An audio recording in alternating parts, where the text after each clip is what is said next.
உலகமெல்லாம் திரும்புற இடமெல்லாம் ஒரே போரா இருக்கு. 3ஆம் உலக போர் வந்துருமோ, ஈரான் போருன்றாங்க, இஸ்ரேல் போருன்றாங்க, உக்ரைன் போருன்றாங்க, ரஷ்யா போருன்றாங்க. ஏன்பா இப்படி குண்டெல்லாம் போட்டுக்கிட்டு கஷ்டப்படுத்திக்கிட்டு இருக்கீங்க அப்படின்னு யோசிச்சுட்டு இருந்தா, நம்ம நாடு இறையாண்மை மிகுந்த நாடு, பல மொழிகள் பேசுறவங்க, பல மதங்கள் ஒற்றுமையா இருக்கிற நாடு. கடைசி 4-5 நாளா வட மாநிலங்கள் ஃபுல்லா டெய்லி நைட்ல ஒரே சைரன் சத்தம், குண்டு மழை.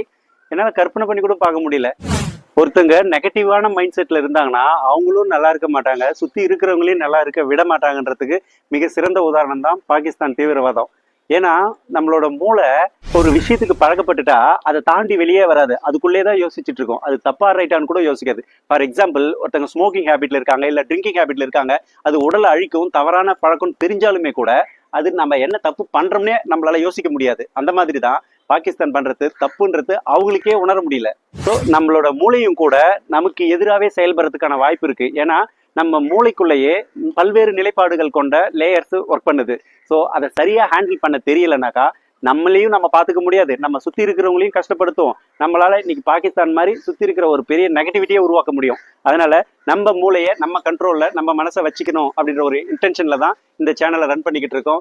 நம்ம மூளையில வெவ்வேறு மனநிலை கொண்ட வெவ்வேறு தன்மை கொண்ட மூளைகள் ஒரே மூலையில 3 அடுக்குகளா ஒரே மூலையில இயங்குது. அது என்ன எப்படி அப்படின்றத பத்தி கீழே இருக்கிற வீடியோல முழுசா சொல்லியிருக்கேன். நேரம் இருக்கும்போது அதை பாருங்க. நம்மளோட சேனலை சப்ஸ்கிரைப் பண்ணி வச்சுக்கோங்க. நம்மளோட இன்டென்ஷன் என்னன்னா, நடுத்தர வயதுல வர நெருக்கடிகளை கடந்து நம்ம வாழ்க்கையில சாதிக்கணும் அப்படின்றது தான். ஸோ நம்ம சேனலை தொடர்ந்து சப்போர்ட் பண்ணுங்க, சப்ஸ்கிரைப் பண்ணுங்க. நன்றி.